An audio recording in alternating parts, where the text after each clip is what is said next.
আজকেও আমি আপনাগুলোকে দারুণ একটা রেসিপি শেয়ার করবো। এক টুকরা মাংস দিয়া কিভাবে পুরা পরিবারের খাওয়ান হয়ে যায়। আর আজকেও পুরা রেসিপি জুড়ে থাকবে আমার আঞ্চলিক ভাষা। এইটা হলো আপনাগুলোকে আমার বোনাস।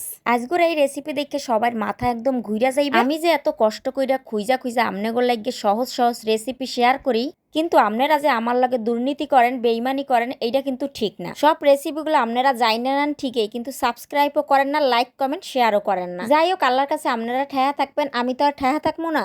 আমি চাই এই গরমে আপনাকে যিনি রান্না করে কষ্ট না হয়, জটপট কইরা যিনি রান্না করে বাইরেই যেতে পারবেন। এজন্য কিন্তু এই সহজ সহজ রেসিপি আপনাগুলোকে শেয়ার করা। তো চলেন একদম প্রথম থেকে রেসিপিটা শুরু করা যাক।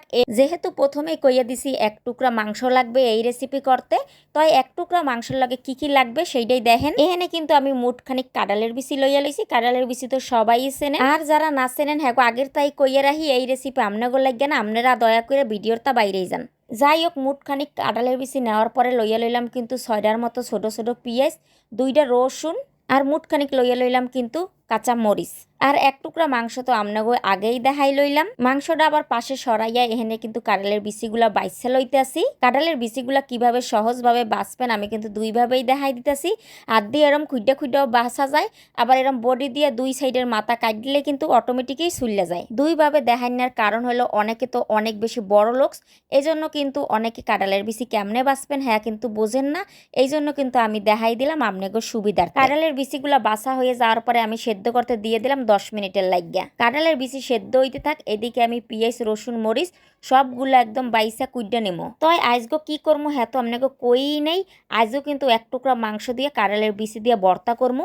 ওই এক টুকরা মাংস দিয়ে পুরো পরিবারের খাওয়ান কিন্তু হইয়া যাইবে। দুপুরে গরম গরম ভাতের লাগে কিন্তু অনেক বেশি স্বাদ। এই ভর্তা করতে একটু বেশি ঝাল আর রসুন দিলে বেশি মজা লাগে। এই জন্য কিন্তু আমি 2টা বড় বড় রসুন লইয়া লইলাম। রসুনগুলো ছাড়াইয়া খালি সুইলা নিলাম, কুয়া আস্তে আস্তেই থাক। এইয়া ভাজ্যা লইলেই হইবে, কুচানোর কোনো দরকার নেই। মরিচের বোটগুলো ফালাইয়া মাথাগুলো একটু কাটডা নেমু, কারণ মাথাগুলো কাটডা লইলে যখন তেলে ভাজবেন তখন কিন্তু ফুটবে না। এই দেখেন, মনে কোনো হিংসা না রেখেই কিন্তু আমি আপনাকে কথাটা কইয়া হালাইলাম যে মরিচের মাথা কাটডা তারপর তেলে যদি ভাজেন তাইলে কিন্তু আর গায়ে ফুইডাইবে না। আমি আমার স্বাদ বুঝা কিন্তু এখানে কাঁচা মরিচ লইয়া লইছি।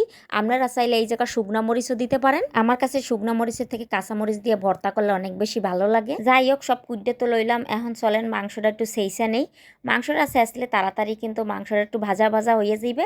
আপনারা যদি এরম ছেঁচা না লইতে চান তাহলে কিন্তু ছোটো ছোটো করে টুকরা করে লইতে পারেন, তবে এরম একটু ছেঁচা দিয়ে লইলে তাড়াতাড়ি কিন্তু সেদ্ধ হয়ে যায়। যাই হোক, দুইভাবেই করতে পারেন, আপনাকে সুবিধার্থে যে বইলা দিলাম। এদিকে সব গুছগাছ করতে করতে কাঁঠালের বিচিগুলো কিন্তু সুন্দরভাবে সেদ্ধ হয়ে গেছে। কিন্তু কাঁঠালের বিচিগুলো একটা ঝাঁপিতে নামাইয়ে ঠান্ডা পানি দিয়ে ধুইয়া লমু। কাঁঠালের বিচি সেদ্ধ হওয়ার পর কিন্তু অবশ্যই ধুইয়া লইতে হইবে, নাহলে কিন্তু ভর্তাটা একটু কালসা কালসা হইবে। ধুইয়া লইলে কিন্তু একদম ফকফকে সাদা সাদা হইবে। কাঁঠালের বিচি একটা ভাঙ্গি আপনাকে দেখাইলাম, একদম মুমের মতো সেদ্ধ হয়ে গেছে। যাই হোক, সব তো গুছাইয়া লইলাম। এখন চুলার কাছে চইলা গেলাম। চুলায় একটা কড়াই দিয়ে অল্প একটু একদম সরিষার তেল দিয়া লইলাম। সরিষার তেল দেওয়ার কারণ হলো ভর্তাতে একটু সরিষার তেল দিলেই ভালো লাগে। সরিষার তেল না থাকলে সয়াবিন তেলও দিতে পারেন, কোনো অসুবিধা নাই। প্রথমেই রসুনের কুয়াগুলো একটু ভাইজা লইলাম, এরপর দিয়ে দিলাম কিন্তু পেঁয়াজ কুচি। একটু হালকা নাড়াচাড়া দেওয়ার পরে এর মধ্যে দিয়ে দিলাম কিন্তু কাঁচা মরিচ। এখন এই ব্যাবাকগুলা কিন্তু একলগে ভাজ্যা লইতে হইবে, একদম পোড়া পোড়া করার কোনোই দরকার নেই। এর মধ্যে সোহে পড়লো 4টা লাল লাল মরিচ, তাই ভাবলাম এইয়াও ভাজ্যা লই, দেখতে ভালো লাগবে। যাই হোক, সব কিন্তু ভাজা ভাজা করে লইলাম ঠিক এইভাবে। এরপর ঠান্ডা করতে থুয়ে দিলাম, আর কড়াইতে দিয়ে দিলাম আর একটু সামান্য সরষের তেল। এরপর ওই যে সেচে রাখছি যে গরুর মাংসের টুকরাটা, ওই টুকরাটা কিন্তু মিডিয়াম আছে একটু ভাজ্যা লইতে হইবে। ভাজা হইলে তো আপনারাই বুঝতে পারবেন, একটু ভাজ্যা লইলাম তাইলে কিন্তু ঘিরা নাইবে। যাই হোক, আমার কিন্তু উল্টাই পাল্টাইয়া ভাজা হইয়া গেছে। এখন কিন্তু ঠান্ডা করে লইয়া লইলাম। ঠান্ডা করার পর বাড়াবাড়ির কোনো ঝামেলাই রইল না। ভর্তা খাইবেন তাও কত সুবিধা করে আপনাকে দেখাই, এরপরও আপনারা বোঝেন না। ঠান্ডা হয়ে যাওয়ার পর ব্লেন্ডার মেশিনে দিয়ে দিলাম গরুর মাংস, আর দিয়ে দিলাম সেই রসুন পেঁয়াজ আর মরিচ। এটা কিন্তু ভালো করে একদম পেস্ট করে লমু, কোনো রকমের কিন্তু পানি দেওয়া যাবে না। এই দেখেন কত সুন্দর হইয়া গেছে, কোনো কিন্তু দানা দানা রয় নাই।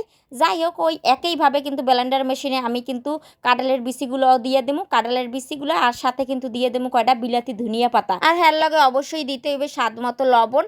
সব কিছু দিয়ে আবারও ভালো করে কিন্তু একদম মিহি করে পেস্ট করে লইতে হইবে। হাতের কাছে ধনিয়া পাতা না থাকলে না দিলেও হইবে। আমার যেহেতু গাছ লাগানো আছে বিলাতি ধনিয়া পাতার, আমি কিন্তু যখনই লাগে টপ করে নিয়ে এসে এরকম ভর্তার মধ্যে দিয়ে দেই। দেখছেন বাড়াবাড়ি ছাড়া কিভাবে সুন্দর মতো মাংসের ভর্তা করা যায়। আর যদি ব্লেন্ডার মেশিন না থাকে তাই কিন্তু শিলপাটায় বাইটে ভর্তা করতে পারেন, তবে আজকাল তো সব ঘরেই ব্লেন্ডার মেশিন থাকে। এখন কিন্তু কাঁঠালের বিচি আর মাংসটা একদম ভালো করে মিশাইয়া ভর্তাটা রেডি করে নিমু। এই দেখেন প্লেটে আমি রাইখা দিছি। লাখ টাকা দিয়েও কিন্তু এরম রেসিপি পাই খাইবেন না, এক টুকরা গরুর মাংস দিয়া কিন্তু এরকম মজাদার ভর্তা কিন্তু কইরা খাইবেন অবশ্যই আপনারা। গরম গরম ভাতের লগে এই এক টুকরা গরুর মাংস দিয়ে যদি এরকম একটা ভর্তার স্বাদ পাইতে চান তাইলে অবশ্যই দৌড়াইয়া পাকঘরে চইলা যান, আর 10 মিনিটের মধ্যে ভর্তাটা রেডি করে খাইয়া ফেলাইতে পারবেন।